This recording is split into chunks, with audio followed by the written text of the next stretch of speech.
आदाब, इस्तकबाल है। आप देख रहे हैं प्राइम डिबेट। मैं हूं आपके साथ अबू हुरैरा। शहरियत तरमीमी कानून पर आज सुप्रीम कोर्ट में सुनवाई हुई। शहरियत तरमीमी कानून के खिलाफ और इसके हक में कमोबेश 144 अर्जियां सुप्रीम कोर्ट में दाखिल की गई थी। समाअत के दौरान chief justice of India एस.ए. Bobde ने वाज़े लफ्जों में कहा कि हम अभी कोई भी हुक्म जारी नहीं कर सकते क्योंकि अभी कई अर्जियों को सुनना बाकी है। चीफ जस्टिस ने मजीद कहा कि सभी अर्जियों को सुनना लाजमी है, इसलिए फिलहाल कोई हुक्म सादिर नहीं किया जा सकता।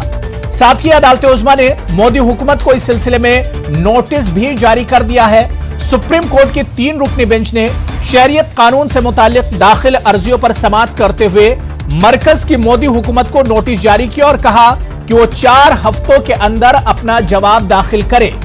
जवाब दाखिल किए जाने के बाद यानी 5वें हफ्ते में इस ताल्लुक से आइंदा समाअत होगी। सहरुकनी बेंच की सदारत करने वाले चीफ जस्टिस एस.ए. बोबडे ने अटॉर्नी जनरल के जरिए आइंदा कोई अर्जी दाखिल किए जाने पर रोक लगाने की गुजारिश का जवाब देते हुए कहा कि वो नई अर्जियों के दाखिल होने पर रोक नहीं लगा सकते हैं, लेकिन हर केस के लिए एक वकील को ही मौका मिलेगा। जाहिर सी बात है कि सुप्रीम कोर्ट में सुनवाई के बाद सवाल यही है कि क्या इसे शहरियत कानून की मुखालफत करने वालों के खिलाफ झटका समझा जाए, और सवाल यह भी है कि क्या कोर्ट के इनकार के बाद अब मुल्क भर में जारी एहतजाज और मुजाहरों पर क्या रोक लगेगी। क्या सरकार के लिए यह रहमत है या ज़हमत, जिस तरह से सुप्रीम कोर्ट ने आज मरकज से 4 हफ्तों के अंदर जवाब दाखिल करने को कहा है। सवाल यही उठ रहा है कि मरकजी सरकार के लिए इसे रहमत माना जाए या फिर मरकजी सरकार की कहीं ना कहीं जो परेशानियां हैं वो और बढ़ेंगी, क्योंकि आने वाले 4 हफ्तों में सुप्रीम कोर्ट के सामने मरकजी सरकार को इस कानून को लेकर एक तरह से जवाब देना होगा। दूसरी तरफ सवाल यह भी उठ रहा है कि मुल्क भर में जिस तरह से लगातार एहतजाज और मुजाहरों का दायरा लगातार बढ़ता जा रहा है, दिल्ली से लेकर पूरे मुल्क में मुख्तलिफ शहरों में लोग एहतजाज कर रहे हैं, प्रोटेस्ट कर रहे हैं, मुजाहरे जगह जगह हो रहे हैं। क्या इससे अभी एक तरह से इनका खात्मा नहीं होने वाला है? क्या ये एहतजाजी अभी एक महीने तक और ये एहतजाज पर बैठे रहेंगे? क्या कुछ कहना इन लोगों का? सीधे हम शाहीन बाग का रुख करेंगे, जहां से हमारे नुमाइंदे खुर्रम अली शहजाद राज तौर पर हमारे साथ इस वक्त जुड़े हुए हैं। क्या कुछ शाहीन बाग के एहतजाजियों का कहना है सुप्रीम कोर्ट के आज के इस सुनवाई के बाद? सीधे हम खुर्रम के पास चलना चाहेंगे।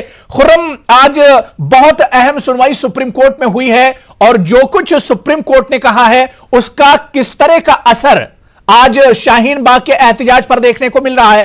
क्या कुछ एहतजाजियों और मुजाहिरीन का कहना है सुप्रीम कोर्ट की आज की सुनवाई के बाद?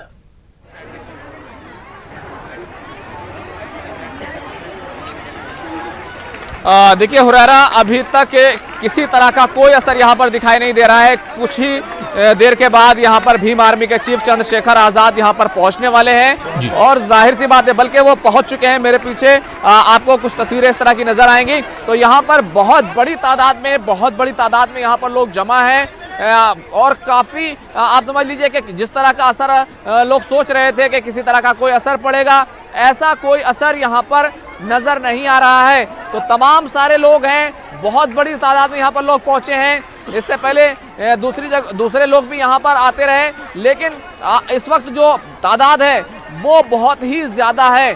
तो यहाँ पर किसी तरह का कोई असर दिखाई नहीं पड़ रहा है। बहुत सारे लोग मेरे साथ यहाँ पर मौजूद हैं और हम उनसे बात करें।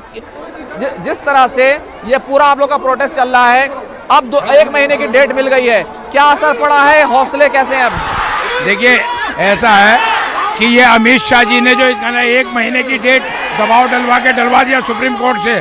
हमें मालूम है हाई कोर्ट, सुप्रीम कोर्ट सब इन्हीं के इस में अभी इशारे पे चल रहे हैं और इन्होंने जो 1 महीने की डेट दी है, तो यहाँ टच से मत होने वाली नहीं है पब्लिक ने कहा कि अगर यहाँ पर साल भर हो, 2 साल हो, 4 साल हो, हम यहीं बैठे रहेंगे। हम जब तक ये हमारी मांग, हमारी डिमांड पूरी नहीं होने की है, हम यहाँ से नहीं हटने की। ये जो औरतें इतनी तादाद में, अभी आप भीड़ देख ही रहे हैं, यहाँ पब्लिक का इसका नाम आलम देख रहे हैं कि क्या है। और अगर अमित शाह जी अगर डाल चलेंगे तो यहाँ जनता इसका नाम पात चलने को तैयार है। क्यों? कि यहाँ हम पीछे हटने को नहीं है, मरने को तैयार हैं। यहाँ पीछे हटने के लिए तैयार नहीं है। आप थोड़ा सा पीछे आ जाइए। मुझे ये बताइए कि खवातीन के एहतजाज है लगातार, यहाँ पर कितनी कुर्बानी आप लोगों ने दी और अब 1 महीने की फिर से डेट मिली है, क्या हौसले क्या हैं, कब तक लड़ेंगे? हौसले ये हैं इंशाल्लाह जब तक जान है तब तक लड़ेंगे, और जब तक हमारे माननीय मोदी जी और अमित शाह जी हमारी बातों को नहीं सुन लेते तब तक हम पीछे हटने वालों में से नहीं हैं। बार बार मोदी जी की तरफ से कहा गया, सरकार की तरफ से कहा गया कि इससे आपकी नागरिकता को, आपकी शहरियत को खतरा नहीं है। कुछ तो कमी रही होगी, कोई तो बात रही होगी जो सरकार नहीं समझा पाई, हम समझ नहीं पाए। सरकार को क्या करने की जरूरत है? देखिए, सरकार को एक अमेंडमेंट करने की ज़रूरत है। जहां सबको लिया है वहां पे एक मुस्लिम्स को भी ले लें और ये बोल दें कि जो भी मतलब देश का नागरिक है उसके लिए कोई परेशानी नहीं है। और बाद में वो जो कहते हैं कि भाई पेपर पेपर पेपर, वो पेपर तो देखो जी किसी के पास है नहीं, होते हुए भी नहीं है। हम चाह कर भी हम नहीं दिखा सकते, क्योंकि हम दिखा देंगे हमारे बच्चे कहाँ दिखाएंगे? हमारे दादा वादा जो है ही नहीं, उन्होंने दिया ही नहीं, तो हम कहाँ दिखाएंगे वो पेपर? सवाल जो है वो क्या सिर्फ जो नागरिकता कानून है, शरीयत का, वो और एनआरसी को है या फिर अलग अलग सवाल? तो बिल्कुल आज सुप्रीम कोर्ट का में एक अहम सुनवाई होने के बाद, क्योंकि बहुत हसास मामला है, पूरे मुल्क में हम देख रहे हैं लगातार एहतजाज हो रहे हैं। और जो तस्वीर हम आपको इस वक्त शाहीन बाग से दिखा रहे हैं, कुछ टेक्निकल प्रॉब्लम है, दोबारा हम शाहीन बाग खुर्रम के पास चलेंगे, लेकिन आज हम इस पूरे इशू को समझने की कोशिश करेंगे। जिस तरह से सुप्रीम कोर्ट ने आज इस पूरे मामले पर एक तरह से रोक लगाने से इनकार कर दिया है, इसके अलावा अब मरकजी सरकार से भी जवाब मांगा है, 4 हफ्तों के अंदर यह जवाब देना है। लेकिन क्या यह एहतजाज और प्रोटेस्ट इसी तरह से चलते रहेंगे? आखिर इसका हल कैसे निकलेगा? मसले का हल क्या कुछ होगा? यह सुप्रीम कोर्ट में क्या यह मामला अब तूल पकड़ जाएगा? जिस तरह से आज इस पर सुनवाई हुई है, और सुनवाई जाहिर सी बात है कि अब यह एक अपने एक इब्तिदाई मरहले में आज पहली सुनवाई हुई है, इसी पर हम बात करेंगे। बहुत खास मेहमान भी मेरे साथ डिबेट में जुड़ गए हैं। बहुत जल्दी अपने मेहमानों का आपसे तारुफ करा देता हूं। मेरे साथ तहसीन पूनावाला जी हैं, जो कि अर्जी गुजार हैं इस मामले के और लगातार इस कानून के खिलाफ और सरकार के इस कदम के खिलाफ आवाज उठाते रहे हैं। इनके अलावा मेरे साथ सुनील कौशिक जी हैं, सीनियर जर्नलिस्ट हैं, आपसे भी इस इशू पर हम बात करेंगे। मेरे साथ सीबी पांडे साहब रिटायर्ड जज हैं। सीबी पांडे साहब से हम कानूनी पहलू समझने की कोशिश करेंगे इस पूरे मामले पर कि आगे क्या कुछ हो सकता है। और इनके अलावा मेरे साथ एक और बहुत खास मेहमान डॉक्टर एमएच खान साहब, सियासी तज्ज़ियानिगार हैं, पॉलिटिकल एनालिस्ट हैं, आप भी इस डिबेट का हिस्सा हैं। कुछ देर में बीजेपी लीडर भी हमारे साथ इस डिबेट में जुड़ेंगे। जितने मेहमान मेरे साथ जुड़े हुए हैं सभी का बहुत इस्तकबाल और बहुत वेलकम करना चाहूंगा न्यूज़ 18 उर्दू में। मैं सबसे पहले तहसीन पूनावाला जी आपसे मैं शुरुआत करना चाहूंगा, क्योंकि इस पूरे मामले में, इस केस में आप खुद एक तरह से अर्जी गुजार हैं। सुप्रीम कोर्ट का आज जो सुनवाई हुई है, सुप्रीम कोर्ट ने एक तरह से इस कानून पर रोक लगाने से इनकार कर दिया। क्या इसे माना जाए कि ये आप लोगों के लिए या जो 144 अर्जी गुजार हैं उनके लिए झटका है ये?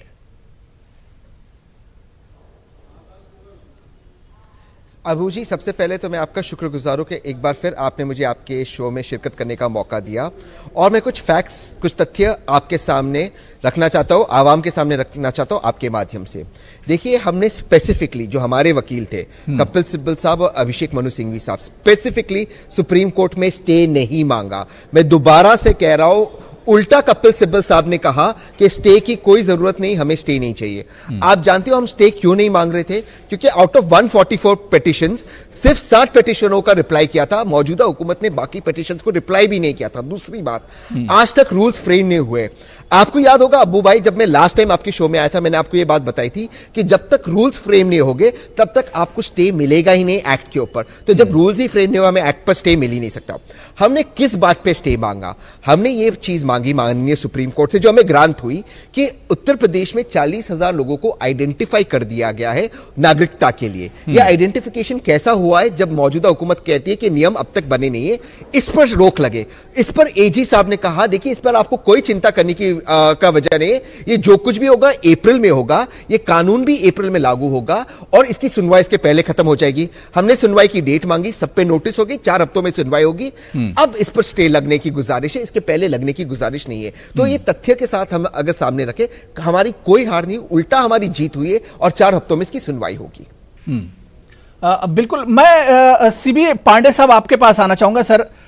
जिस तरह से इस पूरे मामले को आप देख रहे हैं कि तकरीबन 1 महीने से ज्यादा हो गया जब से सरकार ने कदम उठाया है, कानून लेकर आई है, पूरे मुल्क में लगातार प्रोटेस्ट और एहतजाज हो रहे हैं सुप्रीम कोर्ट में इस पूरे मामले पर, क्योंकि सरकार तो अपने कदम से टस से मस नहीं हो रही है। सुप्रीम कोर्ट में ये लोग इतनी बड़ी तादाद में गए, तकरीबन 144 अर्जियां दाखिल की गई, लेकिन उसके बाद सुप्रीम कोर्ट ने स्टे लगाने से मना कर दिया। और जिस तरह से तहसीन पूनावाला जी जो खुद एक अर्जी गुजार हैं इस पूरे मामले के, उन्होंने कहा कि हम लोगों ने स्टे नहीं मांगा था।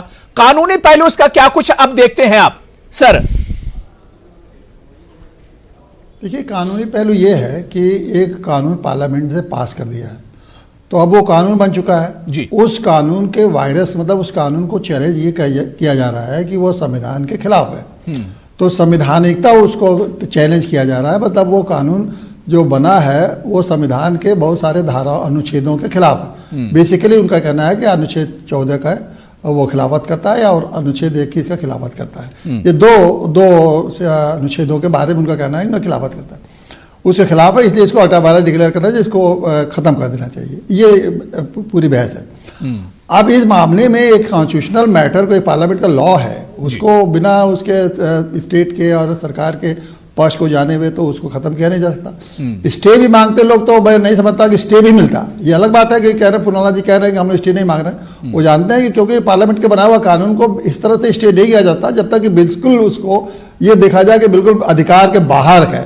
ऐसा कोई उनका केस नहीं है कि पार्लियामेंट को ये कानून पास करने का अधिकार नहीं है।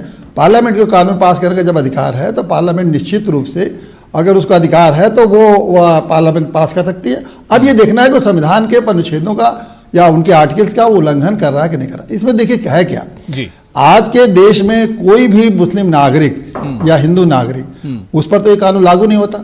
सिर्फ ये कहना है कि ये कानून हमारे जो फेडरल स्ट्रक्चर है, हमारे देश के जो संविधान ने बना रखा है कि फेडरल कर रहा है कि धर्म निरपेक्षता का जो हमारा सिद्धांत है वो धर्म निरपेक्षता के सिद्धांत के बिल्कुल खिलाफ है। इसलिए ये पूरा हमारा व्यवस्था जो सिस्टम है हमारे कॉन्स्टिट्यूशन का, बिल्कुल उसके बेसिक स्ट्रक्चर हमारा धर्मनिरपेक्षता और धर्मनिरपेक्षता के खिलाफ है। कुछ जगह फेडरल वाला भी बात कुछ राज्यों ने उठाई है कि ये हमारे फेडरल स्ट्रक्चर के खिलाफ है और बहुत सारे राज्य कह रहे हैं कि हम इसको नहीं मानेंगे क्योंकि संविधान के खिलाफ बना गया है। ये सारे जो इश्यूज हैं ये बड़ा ये जनरल इशू है, किसी इंडिविजुअल को वो इफेक्ट नहीं कर रहा है। जो नागरिक है देश का कोई मुस्लिम या हिंदू को ये इफेक्ट नहीं कर रहा। अब आप कह रहे हैं कुछ लोग विदेशों से आए हुए हैं इलीगल माइग्रेंट, उन पर वो इफेक्ट कर रहा है तो उस पर ये सुप्रीम कोर्ट देखेगा और सुप्रीम कोर्ट कह रहा है कि हम देखेंगे कि वो अगर हमारा ये फेडरल और एक तरह से धर्मनिरपेक्षता के सिद्धांत को किसी तरह से अगर इफेक्ट करता है तो निश्चित रूप से कानून सुप्रीम कोर्ट रद्द कर देगा। तो जो लोग हड़ताल कर रहे हैं ये या प्रदर्शन कर रहे हैं उन्हें ये समझना चाहिए कि ये मामला सुप्रीम कोर्ट में गया है और निश्चित रूप से सुप्रीम कोर्ट का ये तो आप मान के चलेंगे नहीं कि सुप्रीम कोर्ट जैसी सरकार है वैसे ही कहेगी। अगर ये तो मान के चल रहे हैं तो आप पूरे देश के संविधान को भी नहीं मान रहे हैं क्योंकि उसी संविधान के तहत में सुप्रीम कोर्ट बना है। तो ये कहना दोनों नहीं बात होगी। एक तरफ से कहेंगे संविधान के हिसाब से कानून खिलाफ है, दूसरे कह रहे हैं कि संविधान के खिलाफ सुप्रीम कोर्ट भी है, वो भी उन्हें वैसा ही करेगा जैसा कि सरकार कर रही है। तो फिर तो एक जगह संविधान को मानिए और दूसरी जगह संविधान को नहीं मानिए, ऐसे नहीं चलेगा। उसको देने दीजिए। आप निश्चित रूप से ये कानून अगर हमारे देश की धर्मनिरपेक्षता को या फेडरलिज्म को खत्म कर देगा तो बड़े बड़े बहस चलेगी, जैसे बहुत मामले में बहस होती है। कानून उसको सही रास्ता दिखा देगा और वो कानून रद्द होगा। बहुत सारे कानून रद्द हुए और कानून रद्द होना कोई नई बात नहीं है। हर साल बाद सुप्रीम कोर्ट 2-4 कानून को रद्द करती रहती है और इस कानून को भी अगर वो देखती है कि गलत है तो कर देगी। अब दूसरी बात जो फियर साइकोसिस हो गया पूरे देश में समाज में, एनआरसी आएगा। अरे भाई अभी तो इसी का अभी बात हो रही थी कि अभी इसी का रूल्स नहीं बना है तो एनआरसी तो अभी जो कानून है उसका रूल्स तो बना नहीं, जो कानून आने वाला है वो क्या होगा वो एक अलग बात है। तो ये सारी बातों को जरा आपको समझ के देखिए, ये मैं तो नहीं समझता और बहुत स्पष्ट मैं इस चैनल के माध्यम से कह रहा हूँ, बिल्कुल किसी को एक भी जो देश का नागरिक है मुसलमान की आप कल्पना कर सकते हैं जो इस देश का नागरिक है आज उनको आज के दिन में उनको क्या देश से कोई बाहर कर सकता है क्या? कोई भी सरकार आएगी बाहर कर सकते है क्या? तो ये बात इतनी बात मैं समझता हूँ कि मैं जज भी रह चुका हूँ, मैं लायर भी हूँ, मैं आपके डिबेट पे भी आता रहता हूँ। मैं नहीं समझता कि कोई सरकार की इतनी इसके पास कोई इतनी क्षमता है कि किसी भी नागरिक को, जो नागरिक है उसको हम बाहर कर सकते, क्योंकि डरने की इस बात की है। और हमें अपना कानूनी अधिकार है, हमारे स्टैट्यूटरी राइट्स है, हमें अपने कानूनों को लड़ना चाहिए, हमारे मुस्लिम भाइयों को अपने हक के लिए लड़ना चाहिए, कानून के लिए लड़ना चाहिए। और प्रदर्शन करना तो भाई प्रदर्शन तो अगर जिसको भी इच्छा है वो प्रदर्शन करना चाहिए। हाँ, जिसको भी गर्वांश हो, ये भी डेमोक्रेसी की बड़ी खूबसूरती है, करना चाहिए। लेकिन बहुत सारे एक आध जो प्रदर्शनों में छोटे छोटे लोग, जो लोग भी बोल रहे हैं, एंटी नेशनल बातें नहीं कहनी चाहिए। सही, देश के जो भी कर वो नहीं कर रहे, जो प्रदर्शन करे वो कर रहे। देश पहले है, उसके बाद सारी चीजें हैं। ये इस बहुत अच्छी बात आपने सीबी पांडे साहब कही। मैं तहसीन पूनावाला आपके पास आना चाहूंगा, उससे पहले मेरे साथ शिवम त्यागी बीजेपी लीडर है, वो भी जुड़ गए। शिवम, आपका भी बहुत इस्तकबाल है न्यूज़ 18 उर्दू में। तहसीन पूनावाला, कुछ रिएक्शन आप देना चाह रहे थे, कुछ कहना चाह रहे हैं, बहुत मुख्तसर में। नहीं, आप शिवम की बात ले लीजिए। थोड़ा सा डिस्टर्बेंस है कान में, शिवम की बात के मैं दोनों का जवाब दे दूंगा। थोड़ा सा डिस्टर्बेंस आ रहा है कान में। ठीक, अगर जी ठीक है। मैं सुनील कौशिक जी आपके पास आना चाहूंगा। सुनील कौशिक जी, आपने सीबी पांडे साहब को बहुत तफसील में सर ने सारी चीजें बता दी कि परेशानी कहां पर है और क्या कुछ अब मसला है और आगे क्या कुछ हो सकता है।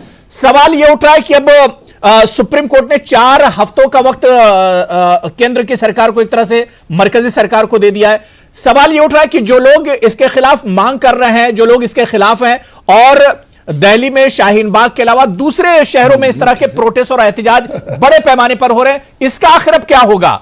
इसका फ्यूचर आप किस तरह से देख रहे हैं? क्या ये एहतजाज अब इसी तरह से चलते रहेंगे?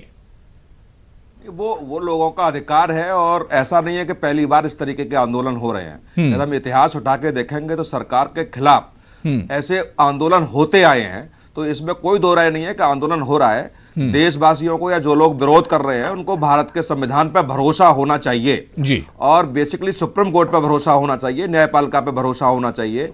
एक अभी साथी इसमें कह रहे थे, जहां पे धरना चल रहा है, कि हाई कोर्ट और सुप्रीम कोर्ट भी सरकार के दबाव में काम कर रहा है। नहीं, ये तो गलत है, ये गलत है, ये सोचना ही गलत है, बिल्कुल कमजोर करते हैं। और मुझे पूरा भरोसा है कि कहीं ना कहीं न्याय की प्रक्रिया जो है वो निश्चित तौर से सही काम करेगी। यदि वास्तव में कानून गलत बना है तो निश्चित तौर से, जैसे पांडे साहब ने बताया, कि सुप्रीम कोर्ट तमाम कानून कैंसिल करता आया है और निश्चित तौर से यदि लगेगा तो इसको भी करेगा। और पहली बार सुप्रीम कोर्ट ने यह मान लिया, जब सरकार का पक्ष रखा तो सरकार ने कहा कि कुछ लोग भड़का दिए गए हैं, कुछ लोगों की समझ में नहीं आ रहा है, तो सुप्रीम कोर्ट ने माना इसको पहली बार कि निश्चित तौर से जनता को समझाने का काम सरकार करे, बड़े बड़े विज्ञापन दे, और सरकार ने उसके बाद किया भी है। लेकिन दुर्भाग्य यह है कि सरकार ने जो 3 करोड़ परिवारों में जाने की बात की, वो कौन से परिवार हैं ये हम लोग तय नहीं कर पा रहे हैं आखिर में, कि वो आखिर में परिवार कौन से हैं। और जहां आंदोलन चल रहे हैं या जहां जो लोग धरने पे बैठे हैं,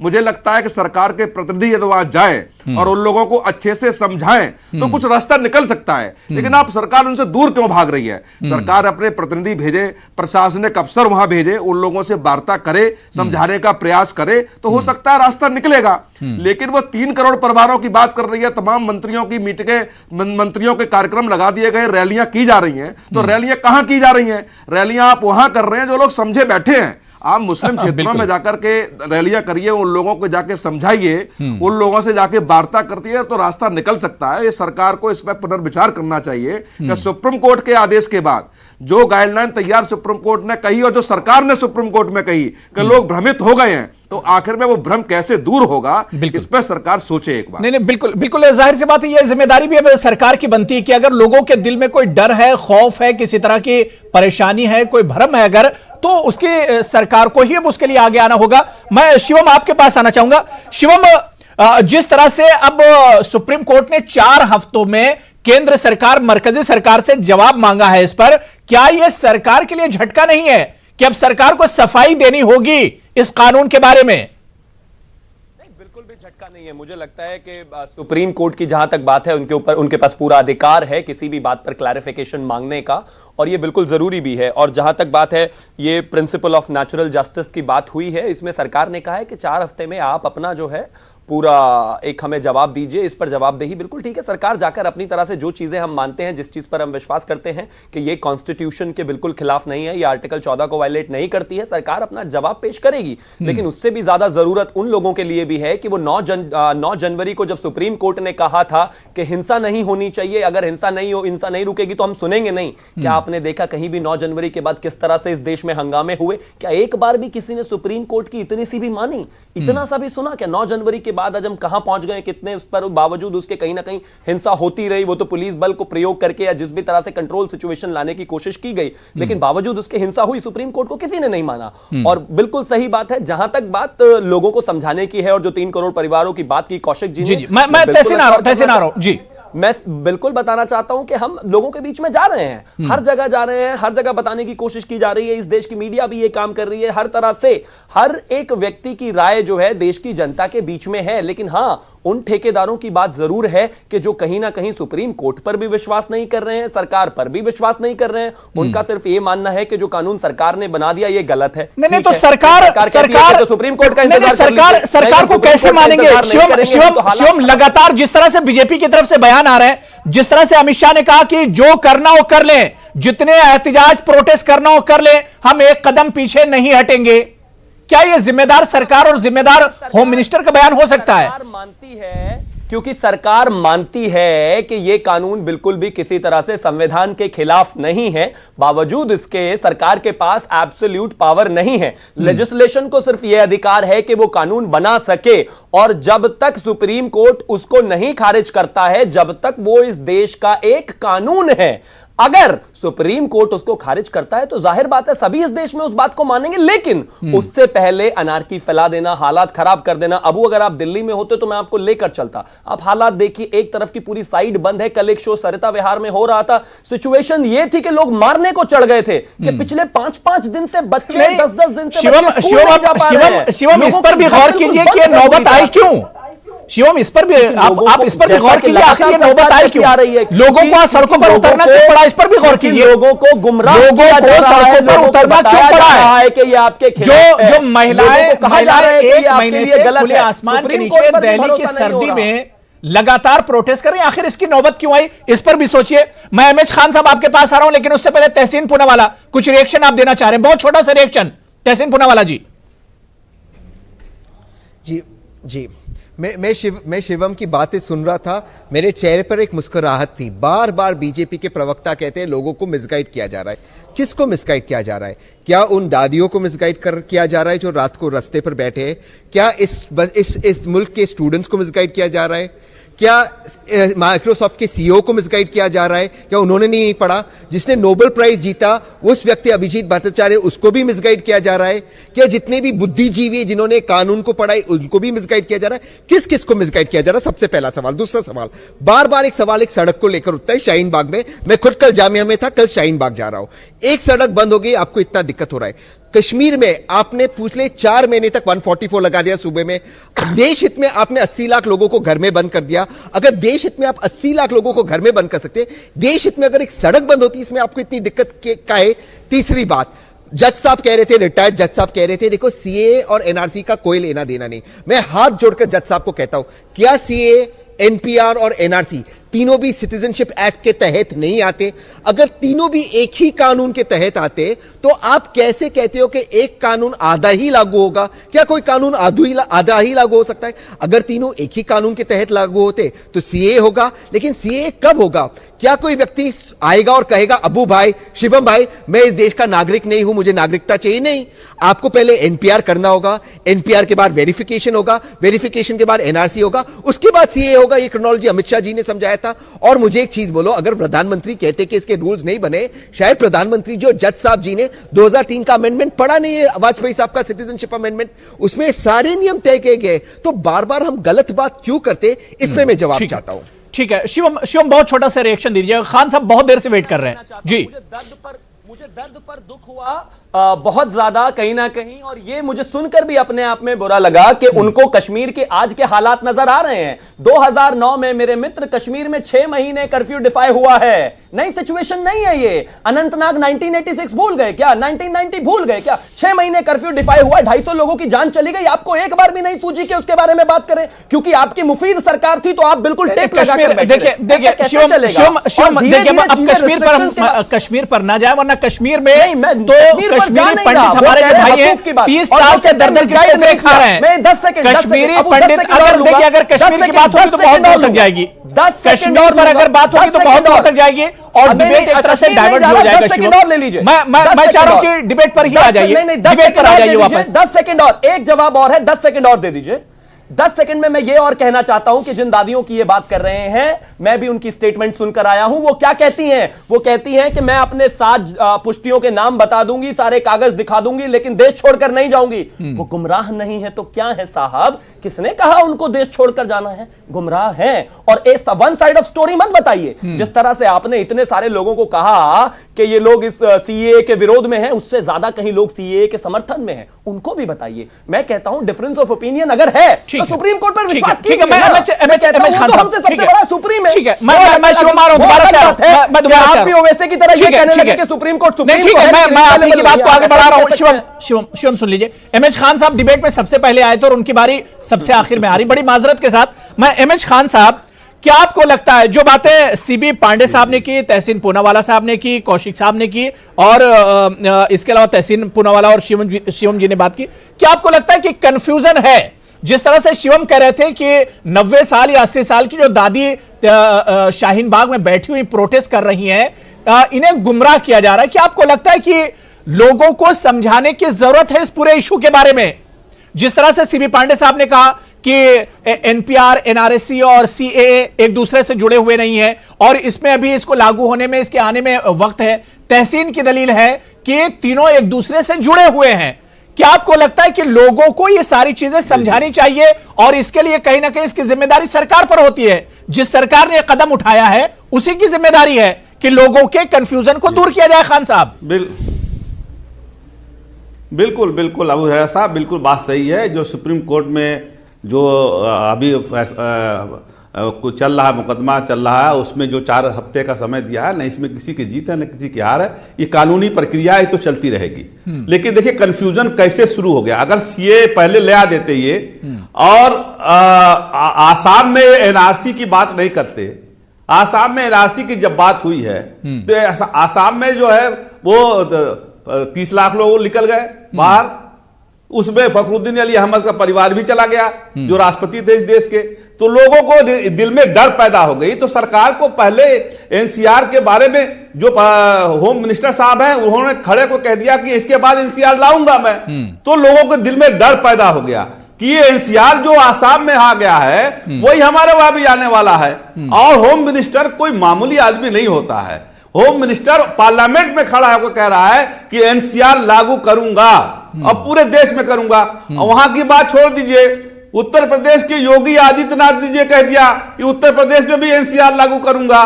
तो लोगों में डर भय पैदा हो गया, इस चीज को बताया नहीं गया।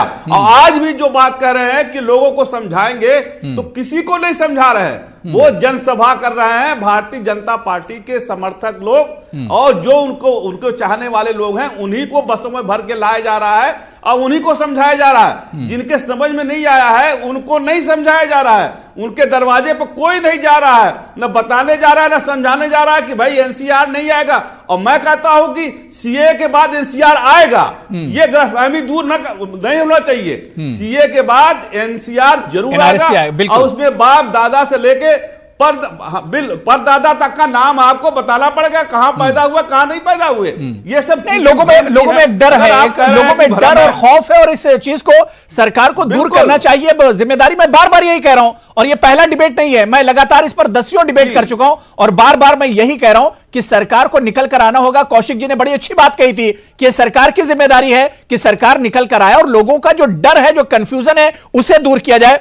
फिलहाल मुझे छोटा सा ब्रेक लेना है, ब्रेक के बाद हम इसके और कानूनी पहलू समझने की कोशिश करेंगे। सुप्रीम कोर्ट की आज की सुनवाई एक तरह से शुरुआत है, ये मामला अब और बढ़ गया। अब मरकजी सरकार को 4 हफ्तों में जवाब देना है। क्या कुछ जवाब मरकजी सरकार की तरफ से दिया जाएगा, इस पर भी हम बात करेंगे। छोटे से ब्रेक के बाद फौरन हाजिर होते हैं। तो शहरियत तरमीमी कानून पर लगातार हंगामा जारी, और इस बीच आज सुप्रीम कोर्ट में इस अहम मामले पर सुनवाई हुई और सुप्रीम कोर्ट ने एक तरह से इनकार कर दिया है। और इसके अलावा मरकजी सरकार को भी सुप्रीम कोर्ट ने नोटिस दिया है 4 हफ्तों में इस कानून के ऊपर, इस जो सरकार ने कदम उठाया है इस पर एक तरह से जवाब भी मांगा गया है। अब इंतजार रहेगा कि आखिर 4 हफ्तों के बाद क्या कुछ जवाब मरकजी सरकार की तरफ से दिया जाता है। और उससे भी अहम हो जाता है, जो लोग सड़कों पर एहतजाज कर रहे हैं, प्रोटेस्ट कर रहे हैं, क्या यह सिलसिला यूं ही चलता रहेगा, इसे भी देखना अहम होगा। आज इसी चीज को हम समझ रहे हैं कि आखिर यह सिलसिला थमेगा कहां, मसले का हल क्या कुछ होगा। बहुत खास मेहमान मेरे साथ जुड़े हुए हैं, उन्हीं से मेरी चर्चा चल रही है। मैं सीबी पांडे साहब, मैं आपके पास ही सर आना चाहूंगा। डिबेट के पहले हिस्से में इसी इश्यू पर बात हुई कि अगर कंफ्यूजन है तो सरकार को उस कंफ्यूजन को दूर करना चाहिए। लेकिन मैं सर सिर्फ यह समझना चाह रहा हूं कि अभी तो एक तरह से मामले की शुरुआत हुई है, सुप्रीम कोर्ट में एक तरह से सुनवाई हुई है और यह शुरुआत एक तरह से है, और इस पर किसी को बहुत ज्यादा खुश भी नहीं होना चाहिए और मायूस भी नहीं होना चाहिए। लेकिन सर मैं यह समझना चाह रहा हूं कि 144 जो अर्जियां दी गई थी उसमें 143 या 141 अर्जियां अगेंस्ट में दी गई थी इस कानून के खिलाफ, और सब में यही कहा गया कि यह संविधान के खिलाफ है। बिल्कुल ठीक है, तो संविधान के खिलाफ तो तभी तो सुप्रीम कोर्ट में मैटर गया जी। संविधान के खिलाफ है तो यही तो कह रहा है कि ये सेकुलरिज्म के खिलाफ है, ये फेडरलिज्म के खिलाफ है। लेकिन पुणेवाला साहब का एक सवाल मैं उन्हीं से पूछना चाहूंगा कि वो जवाब दें। अगर वो कह रहे हैं कि इसी के साथ एनआरसी भी जुड़ा हुआ है और ये पॉपुलेशन रजिस्टर भी जुड़ा हुआ है, तो क्या इन्होंने सुप्रीम कोर्ट में इनको भी चैलेंज किया? क्या एनआरसी को सुप्रीम कोर्ट में चैलेंज किया है, या ये पॉपुलेशन रजिस्टर को भी चैलेंज किया? इन्होंने तो सुप्रीम कोर्ट में सिर्फ सीएए को चैलेंज किया है, और सीएए को चैलेंज किया है, लेकिन सड़क पर कह रहे हैं कि एनआरसी भी है और पॉपुलेशन रजिस्टर भी है। तो इस तरह से तो यही लोग भ्रम फैला रहे हैं ना। भ्रम फैलाने वाले लोग वो पिटिशनर हैं जो फैला रहे हैं, बात तो कर रहे हैं सीए की सुप्रीम कोर्ट में, वहां तो एनआरसी की बात हो नहीं रही है, तो ये और सड़क पर एनआरसी की बात कर रहे हैं। तो पहले ये स्पष्ट कर रहे हैं कि क्या इन दोनों के मामले को इन्होंने सुप्रीम कोर्ट में चैलेंज किया है कि नहीं किया है, और अगर नहीं चैलेंज किया है तो सीए का मामला है तो सिर्फ सीए की बात करिए। और सीए की बात करने पर मैं आज भी कहता हूं कि किसी की नागरिकता बार बार जो प्राइम मिनिस्टर भी कह रहे हैं, उनके होम मिनिस्टर भी कह रहे हैं, बाकी वो पॉलिटिकल बात जो कह रहे हैं उससे मतलब नहीं है, लेकिन एज ए प्राइम मिनिस्टर जो कह रहे हैं उसकी बात मेरा कहना है, वो कह रहे हैं कि इससे किसी की नागरिकता लेने की नहीं है बल्कि देने की है। अब बात ही रह गई एक ही बहस करना है कि हमारा सेकुलर कैरेक्टर इससे डिस्ट्रॉय होगा, हमारा फेडरल कैरेक्टर डिस्ट्रॉय होगा कि नहीं होगा। इस मामले पे सुप्रीम कोर्ट सुन रहा है, उसमें बहस करिए, अपने अच्छे अच्छे पॉइंट रखिए। आप सारा हमारे देश का बेसिक कॉन्स्टिट्यूशन का हमारा बेसिक स्ट्रक्चर क्या है उसमें बहस करिए। और इस देश के जो हर नागरिक है वो कोई नहीं चाहता है कि देश का सेकुलर कैरेक्टर खत्म हो, कोई नहीं चाहता कि देश का फेडरल कैरेक्टर था, जो भी पढ़ा लिखा या लॉ एजुकेटेड क्यों कॉन्स्टिट्यूशन का वो बेसिक स्ट्रक्चर कोई नहीं चाहता।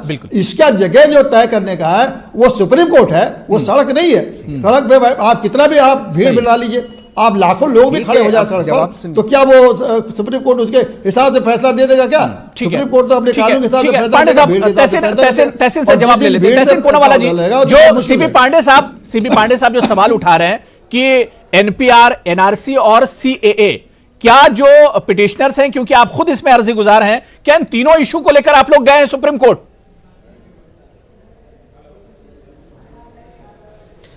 मैं इसीलिए बार बार आपके शो पे कहता हूं, आधी नॉलेज सबसे डेंजरस है, पूरी नॉलेज होनी चाहिए। मैं बहुत इज्जत करता हूं रिटायर्ड जज साहब की, इतनी इज्जत करता हूं, लेकिन मेरे पे व्यक्तिगत क्योंकि उन्होंने सवाल उठाया, मैं बता दूं, जी हां जज साहब, मैंने सीए को भी चैलेंज किया है सर।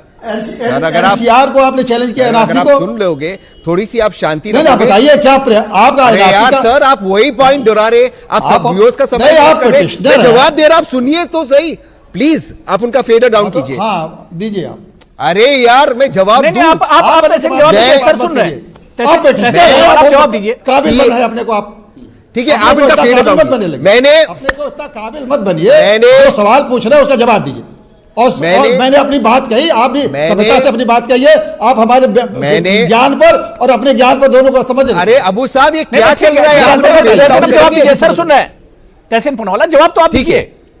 ठीक है, मैं व्यक्तिगत तौर से कह रहा हूं, तहसीन पूनावाला दोबारा कह रहा हूं, आधी नॉलेज बहुत डेंजरस होती है।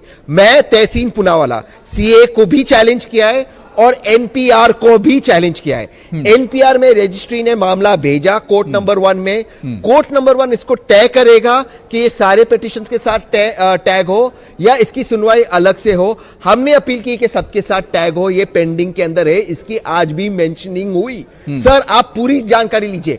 अब आप मेरे सवाल का जवाब दीजिए। हमने ये कहा है कि आर्टिकल ये सिटीजनशिप एक्ट 1955 के तहत आता है। सिर्फ तहसीन पूनावाला ने एनपीआर को चैलेंज नहीं किया है, अन्य कई लोगों ने सीए के साथ एनपीआर को भी चैलेंज किया है, क्योंकि ये दोनों लिंक्ड है। अब मेरी और एक चीज कीजिए, आप बार बार कहते हैं प्रधानमंत्री के शब्दों पर भरोसा कीजिए। देश शब्दों पर नहीं, देश कानून पर चलता है, कानून के निजाम पर। मैं देशद्रोही हो सकता, पाकिस्तान परस्त हो सकता, बांग्लादेश परस्त हो सकता हूं। क्या आसाम के मुख्यमंत्री वजीर आला सोनोवाल साहब जो कहते हैं आसाम अकॉर्ड 1985 का 71 का डेडलाइन वायलेट नहीं होगा, सीए वहां पे लागू नहीं होगा, क्या वो भी बांग्लादेश परस्त है? क्या जो बिप्लब देव जो त्रिपुरा के वजीर आला है, चीफ मिनिस्टर है, मुख्यमंत्री कहते हैं कि हमारे स्टेट में एनआरसी नहीं होगा, एनआरसी होगा सबसे पहले बांग्लादेश में जाऊंगा, मेरी पैदाइशी बांग्लादेश के, क्या वो भी देशद्रोही है? और क्या सुप्रीम कोर्ट जो आसाम और त्रिपुरा को अलग से सुन रहा है और कह रहा है ये संवैधानिक एक बहुत बड़ी प्रशंसा है, क्या वो भी देशद्रोही है? तो आप अगर आपके पास पूरा ज्ञान नहीं होता है, आप व्यक्तिगत टिप्पणी ना करें, ये मेरी गुजारिश है। मैंने सीए और एनपीआर दोनों को चैलेंज किया। आप एक सवाल आप बताइए, एनआरसी को चैलेंज किया है? एनआरसी को किया है चैलेंज? तो वही तो मैं पूछ रहा हूं। अगर आप एनआरसी तो आया नहीं, एनआरसी को चैलेंज किया है, बताइए। एनपीआर के तहत आपने पहले अब आप सुनिए, हम एनआरसी की बात आपने एनआरसी की बात बताइए। अरे आप सुनने दीजिए ना, मेरी जवाब सुनिए। आप बीच में ही बोलते जा रहे हैं। आपका सवाल था क्या मैंने एनपीआर को चैलेंज किया? ये जल्दी से देखिए जवाब दीजिए। एनपीआर को चैलेंज एनपीआर के तहत मेरी अरे सुन लीजिए ना। अरे रिक्वेस्टिंग आई वांट टू बोलते रहते, सुनिए ना। I am just saying, tell me whether you have challenged NRC or not. NRC have a challenge? I have challenged two Citizenship Amendment Act. I have challenged the current act and I have challenged the 2013 No, I'm talking NRC. I have challenged both. I am talking about NRC, whether you have challenged NRC. अरे यार, अरे No, I'm talking about NRC. अगर आप बीच में बोलना बंद करेंगे तो आप समझेंगे। आबू जी आप इनको प्लीज चुप कराइए। अबू जी प्लीज आप इनको चुप कराइए तो जवाब सुन सकेंगे। सवाल ये कि क्या आपने एनआरसी को चैलेंज किया है अपनी अर्जी में? जवाब समझा रहा हूं इनको, मैं जवाब समझा रहा हूं। यस समझ लीजिए, जवाब सुन लीजिए। मैंने सीए एनपीआर दोनों को चैलेंज किया। एनपीआर के तहत मैंने यह चैलेंज किया है कि जो अमेंडमेंट 2013 में हुआ था, जिसके तहत आज 2019 में उसको लागू किया जा रहा है, और जो इसमें जो परिवर्तन हुए उसको भी मैंने चैलेंज किया है। और उसकी वजह से जो एनआरआईसी, देश में एनआरसी नहीं होगा, एनआरआईसी होगा। पहले आप पूरी जानकारी लीजिए, एनआरसी सिर्फ आसाम के लिए था, वो एनआरआईसी भी चैलेंज होगा एनपीआर के तहत, क्योंकि सारा एक ही कानून था। एक ही कानून है, एक ही अमेंडमेंट में, अमेंडमेंट 14 जो कहता है देखिए पहला एनपीआर होगा, फिर वेरिफिकेशन होगा, फिर एनआरआईसी होगा। पूरे प्रक्रिया को चैलेंज किया है, नॉट जस्ट वन थिंग। आप पूरा कानून पढ़िए। मेरे ख्याल से ठीक है, आप लोग की बात हो गई। मैं कौशिक साहब आपके पास आ रहा हूं, उसके बाद शिवम आपके पास आऊंगा। मैं कौशिक साहब एक चीज समझना चाह रहा हूं। जाहिर सी बात है कि जुडिशरी से बढ़ के कुछ नहीं हो सकती है, और उसका एहतराम हर हालत में उसका एहतराम लाजिम है, उसका एहतराम किया जाना चाहिए। और जो लोग इस तरह से कहते हैं कि सुप्रीम कोर्ट से भरोसा उठ गया और सरकार के ऊपर कर रही, ये सब बकवास है। इस तरह की बातें नहीं होनी चाहिए। आपने इससे पहले भी ये चीज एक तरह से कही थी। मैं कौशिक जी ये समझना चाह रहा हूं, क्या जिस तरह से मुल्क के हालात इस वक्त हैं, दिल्ली से लेकर पूरे अलग अलग शहरों में आप देख लीजिए, कई स्टेट में इस तरह के प्रोटेस्ट हो रहे हैं, लोगों में एक बेचैनी है। इसे देखते हुए क्या आपको नहीं लगता है कि सुप्रीम कोर्ट को इस पर कहीं ना कहीं रोक लगा देनी चाहिए फौरी, और स्टे अगर लगा दिया जाता तो शायद हालात एक तरह से पटरी पर आ जाते? राष्ट्रपति के हस्तांतर के बाद थोड़ा सा मुश्किल होता है सुप्रीम कोर्ट के लिए इस तरीके से रोक लगाना। और जिस पे 3-4 दिन संसद में बहस हुई हो, राज्यसभा में बहस हुई हो, सारे देश ने सुना हो, और सरकार की जिस जिम्मेदारी के साथ बिल को पास किया है, तो सुप्रीम कोर्ट ने 4 हफ्ते का समय दिया है, तो मुझे नहीं लगता कि 4 हफ्ता बहुत ज्यादा समय है। सरकार के पास सरकार का पक्ष भी सुप्रीम कोर्ट को सुनना चाहिए कि इस परिस्थिति के हिसाब से किस तरीके से बिल लाया गया है। दूसरा कि जब सीए का बिल आया और जो उद्दंड देश में हुआ, मैं व्यक्तिगत तौर से कई नेताओं से मेरी बात हुई जी, और ये निकल के आया, ये बड़े ताज्जुब वाली बात है कि जो 2018 और 19 में जो देश में हुआ, अप्रैल 2018 में प्रमोशन के आरक्षण को लेकर के जो सुप्रीम कोर्ट का आदेश हुआ और जो देश में खून खराबा हुआ, जिसमें सुप्रीम कोर्ट के आदेश को केंद्र सरकार ने बदला, एक फिल्म को लेकर के जो आदेश सुप्रीम कोर्ट का हुआ और करणी सेना नाम की एक संगठन ने जिस तरीके से देश में उत्पाद मचाया, वो सारे देश ने देखा। तो लोगों को यह लगने लगा कि चाहे सुप्रीम कोर्ट कुछ भी करे या सरकार कुछ भी करे, हम लोग सड़क पे उतरकर उत्पाद मचा करके हम कुछ भी करा सकते हैं। यह सरकार की जिम्मेदारी बनती है कि अप्रैल 2018 में या जिस पिक्चर को लेकर के करणी सेना ने इस देश में उत्पाद मचाया, यदि वहां सुप्रीम कोर्ट ने स्वयं संज्ञान में लेकर के उनके ऊपर एक्शन लिया होता, तो मुझे लगता है जो आज न्यायपालिका पे सवाल उठ रहा है वो आज नहीं उठता। सुप्रीम कोर्ट कोई भी आदेश करे, लेकिन सरकार की जिम्मेदारी यह बनती है कि कैसे लागू किया जाए। और ऐसे जज साहब बैठे हुए हैं, दर्जनों ऐसे एग्जाम्पल हैं जो सुप्रीम कोर्ट में आदेश आने के बाद केंद्र सरकार ने बदले हैं जनता के दबाव में आकर के। तो ये लोगों को लगने लगा है कि हम सड़कों पर उतरेंगे, सरकार पर दबाव बनाएंगे तो कुछ भी करा सकते हैं। ये जो परिभाषा देश में परिभाषित होती जा रही है, उसके लिए सारे नहीं, को सोचना पड़ेगा।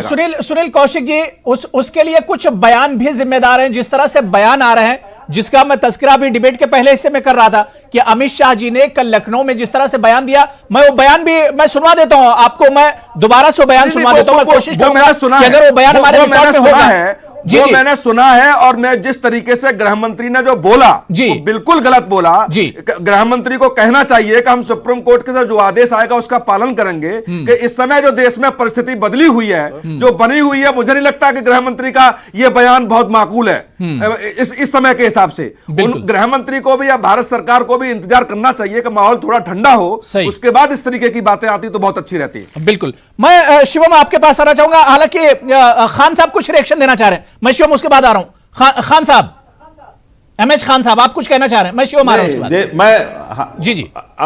अबू हैरा साहब, मैं यही कह रहा था कि जज साहब कह रहे थे कि पब्लिक के सड़क पे आ जाने से कोर्ट फैसला नहीं करता है। देखिए, अभी राम जन्मभूमि का फैसला आया, कितने दिन से एहतजाज चल रहा था, उसका कितने दिन से धरना प्रदर्शन हो रहा था। सुप्रीम कोर्ट ने अपने लाज का धारा 24 का इस्तेमाल करके ये फैसला अपने आप दिया, लेकिन वो मसला ये था कि देश में अमन चैन कायम हो जाए। यहां तो देश में रहने ही की समस्या आ रही है। यहां पे तो अगर आप धरना प्रदर्शन भी नहीं कर सकते, आप क्यों नहीं करेंगे साहब? अगर आपको लगता है कि आपके मसले के खिलाफ जा रहा है, तो आपको आप दिखाना पड़ेगा, सुप्रीम कोर्ट को भी देखना पड़ेगा कि हाँ, इतने लोग सड़कों पर कैसे आ गए। रात में अगर औरतें बच्चे सड़कों पर बैठे हैं तो कोई ना कोई तो मतलब होगा इसका। सुप्रीम कोर्ट कोई काठ का पुतला नहीं है, जिसको कि उसके दिल में दर्द नहीं है, कानून भी देखता है और समाज की जो बुनियादी चीजें हैं उसको भी समझता है। वो सब चीजों को सोच समझ के फैसला सुप्रीम कोर्ट को देना पड़ेगा, वरना ये एहतजाज ऐसे ही होता रहेगा और बहुत बड़ा नुकसान देश का होने वाला है। देश को कोई बचा नहीं पाएगा। शिवम, मैं इसी सवाल के साथ आ रहा था जो खान साहब ने सवाल उठाया है, और जो बात कौशिक साहब कह रहे थे कि अगर ये प्रोटेस्ट इसी तरह से चलते रहेंगे, आज सुप्रीम कोर्ट में सुनवाई होने के बाद जो रिएक्शन आ रहा था शाहीन बाग से या लखनऊ से या कोलकाता के पार्क सर्कस से, जो रिएक्शन आ रहा था वो यही था कि हम अपने एहतजाज को और तेज कर देंगे, हम अपनी बात एक तरह से मनवाएंगे, क्योंकि ये सरकार का जो कदम है संविधान के खिलाफ है, आइन और दस्तूर के खिलाफ है, इस वजह से हम एहतजाज जारी रखेंगे। क्या ऐसे नाजुक वक्त पर सरकार को कुछ मिल बैठकर एक मसले का हल नहीं निकालना चाहिए? शिवम, देखिए अब मुझे पहला हाफ जो है आपके सवाल का सुनाई नहीं दिया क्योंकि ऑडियो का यहां पर थोड़ा सा प्रॉब्लम है। मैं सिर्फ इतना कहना चाहता हूं, जैसा अभी एमएच खान साहब ने कहा कि सुप्रीम कोर्ट को भी देखना पड़ेगा कि लाखों लोग सड़कों पर हैं। साहब, इस देश में सुप्रीम कोर्ट के तो ऐसे ऐसे डिसीजंस को पलट दिया जहां पर हजारों साल की कुरीति को एक ऊपर वाला हिस्सा दे दिया और कह दिया शाहबानों को जाइए, आपका हम डिसीजन पलट देते हैं। सुप्रीम कोर्ट के डिसीजन को भी सरकारों ने पलट दिया। हक भी मारे गए हैं इस देश में लोगों के। और आप जैसा कि कौशिक साहब ने कहा कि सुप्रीम कोर्ट की क्रेडिबिलिटी सरकार ने इसको कायम कर दिया, नहीं कर दिया। अब आ जाते हैं सरकार के पहलू, अब आ जाते हैं सरकार के पहलू, अब आ जाते हैं सरकार के पहलू पर। सरकार की जहां तक बात है, सरकार लगातार अपनी बात को बताने की कोशिश कर रही है। सुन लीजिए एम एच खान साहब, जब आप बोल रहे थे मैं नहीं बोल रहा था, बड़ी शांति से सुन रहा था। सुन लीजिए ना जरा, सुन लीजिए, वही मैं कह रहा हूं कि सरकारों का काम है जनता के आकांक्षाओं के हिसाब से, सरकारों का काम जनता की आकांक्षाओं को समझना है, लेकिन इसका ये बिल्कुल मतलब नहीं है कि अगर देश में हजारों करोड़ की प्रॉपर्टी को आप तोड़ दोगे। सुप्रीम कोर्ट ने अभी कहा था ना 9 फरवरी को, सुप्रीम कोर्ट ने कहा था ना अभी 9 फरवरी को, काम करिए, सबसे पहले ये हिंसा बंद करिए, नहीं तो सुनेंगे नहीं हम। आपने कितना माना उसको? अरे कितना माना आपने उसको, मुझे बताइए जरा, एक भी माना? 9 जनवरी के बाद लगातार आपने तोड़फोड़ जारी रखी। अच्छा, जब बात आती है आपके हुकूक की तो आप कहते हैं कि हम सुप्रीम कोर्ट को मानेंगे, और जब सुप्रीम कोर्ट आपको कोई ऑर्डर देता है तो आप सुनते नहीं हो उसको। नुकसान उठाने जा रहा है, आपने सबसे ज्यादा बैकवर्ड समाज को उठाने जा रहा है। आप सबका बात ध्यान रखना पड़ेगा। आप जिद पर मत बैठिए, जिद तो मत करिए, जिद के हिसाब से काम नहीं चलेगा।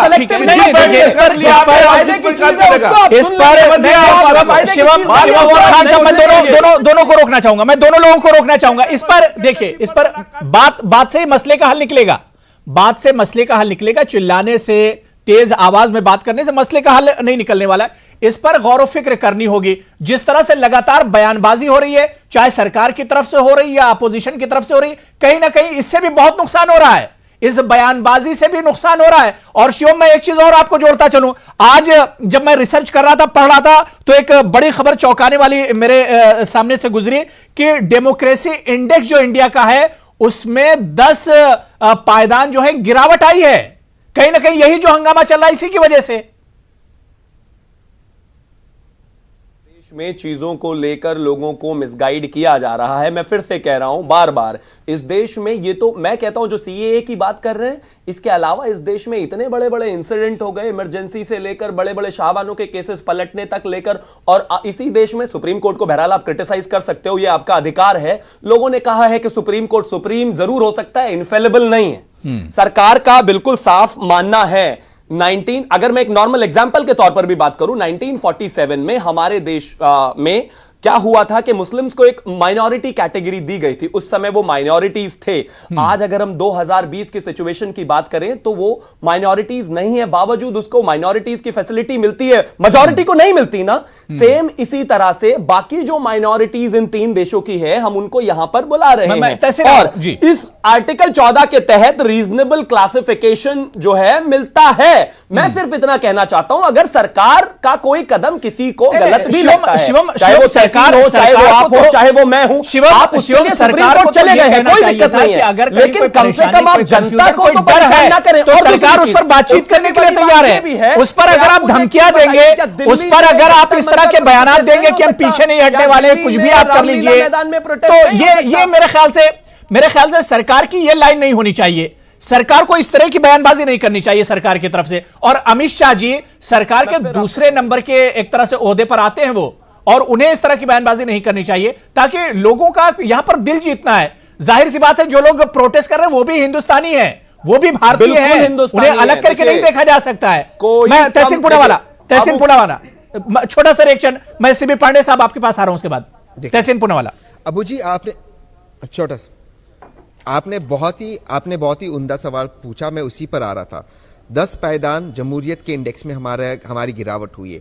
आज हमारे डायरेक्ट टैक्स कलेक्शन में 6.1% की घटावट हुई है, डायरेक्ट टैक्स कलेक्शन। आज आईएमएफ ने एक बहुत बड़ा बयान दिया है, कहा है कि दुनिया की इकॉनमी हमारे मुल्क की वजह से, भारत की वजह से नीचे हो रही है। भारत रिस्पॉन्सिबल है सारी दुनिया की इकॉनमी को नीचे ले जाने के लिए। इन मुद्दों पर डिबेट ने, इसलिए बार बार शिवम भाई हिंदू मुसलमान डिबेट ला रहे हैं। मैं चैलेंज देता हूं शिवम भाई और पांडे भाई को, ये चीज आप बता दीजिए, सब हिंदू मुसलमान छोड़ दीजिए, कि जो आसाम के चीफ मिनिस्टर है वो कहते हैं हम सीए को लागू नहीं करेंगे, त्रिपुरा के चीफ मिनिस्टर कहते हैं, क्या वो भी देशद्रोही है? वो तो हिंदू मुसलमान नहीं कर रहे, वो तो बीजेपी के चीफ मिनिस्टर है, तो वहां पर आप ये सारे तर्क जी, क्यों नहीं रखते? हिमंता बिस्वा शर्मा कहते ये कौन सा एनआरसी हुआ, इस एनआरसी को हम नहीं मानते, इस पे आप बोलिए, इस पे बोलिए। हिमंता बिस्वा शर्मा करें नहीं मान रहे, इसका जवाब दीजिए ना। हिंदू मुसलमान क्यों ले लीजिए जवाब, ठीक है, शिवम जवाब दे रहे हैं जी। देखिए शहजाद भाई, सबसे पहली परेशानी तो क्या है कि जब आप पढ़ते हो तो पूरा पढ़ा कीजिए। सर्वानंद जो चीफ मिनिस्टर हैं, उन्होंने उनके साथ मिलकर वहां पर हाईकोर्ट के जज के साथ एक कमेटी ऑलरेडी बन चुकी है जिस पर सरकार बात कर रही है। एक बात। दूसरा, आप मेरे साथ इस बात पर कम से कम 10 बार डिबेट कर चुके हैं, मैंने कभी नहीं कहा आपको कि आप हाईकोर्ट की कमेटी, प्लीज इस बात को समझ लीजिए। तीसरी चीज, और वहां के चीफ मिनिस्टर ने वहां के चीफ मिनिस्टर ने यह कहा है कि वहां के चीफ मिनिस्टर ने यह कहा है कि इसको लागू करने में परेशानियां हैं, सरकार उस पर बात करेगी, लेकिन ये देशद्रोही नहीं हूं मैं ऐसा। और आप कहते हो कि हम हिंदू मुस्लिम करते हैं, इस बात को लेकर सड़कों पर आप हैं और डिबेट हम कर रहे हैं। अरे भाई, हम डिबेट नहीं कर रहे हैं, हम कहते हैं आपको इकोनॉमी पर डिबेट करनी है, करिए, बिल्कुल करिए, लेकिन साहब आप ही तो हिंदू मुस्लिम को लेकर आगे सड़कों पर खड़े हैं, आप ही ने तोड़फोड़ कराई है, आप ही के लीडर्स बार बार आते हैं पाकिस्तान से, सीधा पहुंच जाते हैं शाहीन बाग। बताइए मैं क्या करूं? 9 लोग शहीद हुए कौन है? त्रिपुरा में कितने मुस्लिम है? देखिए, मैं आसाम का और त्रिपुरा का, नॉर्थ ईस्ट का मामला बिल्कुल अलग है। आप बार-बार इसको पूरे देश के हिसाब से जोड़कर क्यों देख रहे हैं? चलिए, आपको चैलेंज देता हूं, वजीर आज़म को बोलिए असम जाइए। ये चीजें कमेटी गठित हो चुकी है और सरकार बात कर रही है, लेकिन आप इसको पूरे देश से कैसे अलाइन कर रहे हैं? ठीक है, ठीक है, मैं सीबी पांडे साहब आपके पास आना चाहूंगा। अबू जी, अगर वहां पे कमेटी घटित हो चुकी है, एक सेकंड, एक लाइन, अगर वहां पे कमेटी घटित हो चुकी है, ये कमेटी का लीगल राइट क्या है? पार्लियामेंट के लॉ को डिसरिगार्ड करे? कौन से कानून के तहत कमेटी पार्लियामेंट के लॉ को कम्युनिकेशन के लिए कि वहां पर अगर एनआरसी है और वहां पर अगर सीडब्ल्यूए से कोई परेशानी है तो एटलीस्ट वहां पर बात की जाए। एक साइड आप ही कहते हैं ना कि लोगों से बात करना बहुत जरूरी है, तो कम्युनिकेट तो करना पड़ेगा ना। अब वहां के जजेस को भी आप नहीं मानेंगे क्या? ये कानून लागू नहीं होगा। आप पढ़िए आपके चीफ मिनिस्टर ने क्या कहा। उन्होंने ये नहीं कहा, उन्होंने ये बात हो गई, दोनों लोगों की बात हो गई, बात हो गई। जाहिर सी बात है कि बातचीत ही मसले का हल है। बातचीत करनी पड़ेगी, चाहे आसाम हो, चाहे दिल्ली हो, चाहे लखनऊ हो, कर लीजिए, बातचीत करनी पड़ेगी सरकार को। बातचीत के अलावा मसले का हल नहीं है। आप कितनी पुलिस लगाएंगे, कितना सिक्योरिटी बढ़ाएंगे, जाहिर सी बात है कि बातचीत से अच्छा कोई मसले का हल नहीं, और मसले का हल बातचीत से निकलता है। मैं सीबी पांडे साहब लास्ट कमेंट सर आपसे लेना चाहूंगा। सर, अब जाहिर सी बात है कि सुप्रीम कोर्ट का इंटरफेयर इस पूरे मामले में हो गया है। यह मामला अब काफी एक तरह से बड़ा हो गया है और बहुत सेंसिटिव भी है। सर, इसमें आगे आप क्या कुछ देखते हैं, क्योंकि अब सरकार को भी जवाब देना है 4 हफ्तों के बाद। सरकार जवाब देगी, और देखिए ये कानून सरकार को वो भी देखेगी कि ये कानून कोई एकदम से 2020 में नहीं आ गया है। पार्लियामेंट्री कमेटी ने इसको 2002 में बिल्कुल एग्जैक्टली सीए में जो प्रोविजंस हैं, इसी प्रोविजन को उन्होंने रिकमेंड किया है। तो ये जस्टिफिकेशन सरकार पूरा देगी कि कैसे 2000 से लेके आज तक की क्या परिस्थिति बनी है, डाटा प्रस्तुत करेगी और सारा डिटेल दिखाएगी, जस्टिफाई करेगी कि उनको आर्टिकल 14 में क्लासिफिकेशन के लिए क्या जस्टिफिकेशन है, वो सुप्रीम कोर्ट के सामने रखेगी। तो ये उनको रखना है सुप्रीम कोर्ट को। तो सारा बात जब आ जाएगी, उनका काउंटर एफिडेविट आने दीजिए, क्या स्टैंड लेते हैं, सारा देश जानेगा कि गवर्नमेंट क्या कर रही है। हम उस पर फिर बहस कर सकते हैं कि जो जस्टिफिकेशन है उनका गलत है, और उसके आगे देश के हम लोगों को समझा सकते हैं कि केंद्र सरकार का जस्टिफिकेशन गलत है। यहां तो ये हो रहा है, नहीं, इस कानून को वापस लो बिना समझे, जिससे किसी का, भारतीय नागरिक का किसी का नुकसान नहीं हो रहा है, फिर भी हम कह रहे हैं कि इस कानून को वापस लो। तो इस तरह के जो हो सकता है कि मैं नहीं जानता, हो सकता है बहुत लोगों का पॉलिटिकल इंटरेस्ट हो, और मुझे देखना कि जितने प्रदर्शन हो रहे हैं लोगों को पॉलिटिकल एंगल देने की कोशिश हो रही है। कानूनी बात है तो किसी को लेना देना नहीं है, कानूनी बात से लेना देना रहता तो सुप्रीम कोर्ट के फैसले का इंतजार करते, गवर्नमेंट के काउंटर एफिडेविट को देखते, उस पर देखते कि क्या गवर्नमेंट स्टैंड ले रही है, सारी बातें क्लियर हो जाती। लेकिन ऐसा तो कोई कर नहीं रहा। सब तो वो चाह रहे हैं कि एक पॉलिटिकल माहौल बनाए रहे, और जैसे अभी हर समाज में यही बात जा रही है, ग्रॉस रूट तक बात जा रही है कि ये मामला सीए का नहीं है, हिंदू मुसलमान का। बताइए, देश में हिंदू मुसलमान जब होगा तो ये देश इतना बड़ा, हम एक तरफ तो कह रहे हैं कि सेकुलर गवर्नमेंट हमारा देश है, और हिंदू मुस्लिम की अगर बात होगी तो कितना नुकसान होगा इस देश को। ये हिंदू मुसलमान को अलग अलग थोड़ी नहीं देश में, और हमारे सभी नागरिक है, कितना बड़ा नुकसान, उस नुकसान को इत्तेहाद पहले, उस नुकसान को बचाने की कोशिश है। राष्ट्र जो है वो एक तरह से पहले है। सुप्रीम कोर्ट ने क्योंकि अब सरकार से जवाब मांगा है, सीबी पांडे साहब जिस तरह से कह रहे थे कि अब सरकार की तरफ से क्या कुछ जवाब आता है, क्या कुछ जस्टिफिकेशन आता है, वो देखना बहुत अहम होगा। और जाहिर सी बात है जो लोग एहतिजाज और प्रोटेस्ट कर रहे हैं वो उनका अपना फंडामेंटल एक तरह से राइट भी है, उनका हक है, वो अपना एहतिजाज कर सकते हैं। लेकिन यहां पर इस बात का भी ध्यान रखना चाहिए कि किसी तरह का तशद्दुद न हो। पुरअमन जो एहतिजाज हो रहा है अगर वो कर रहे हैं तो उस पर भी अब सरकार को एक तरह से ध्यान देना चाहिए कि लोगों के अंदर जो डर है, जो खौफ है और जो कंफ्यूजन है उसे किस तरह से दूर किया जाए। बहुत बहुत शुक्रिया सीबी पांडे सर हमारे साथ इस डिबेट में जुड़ने के लिए। डॉक्टर एमएच खान साहब, शिवम त्यागी, सुनील कौशिक साहब और तहसीन पूनावाला जी, सभी का बहुत बहुत शुक्रिया प्राइम डिबेट में जुड़ने के लिए और अपना कीमती वक्त देने के लिए। आदाब।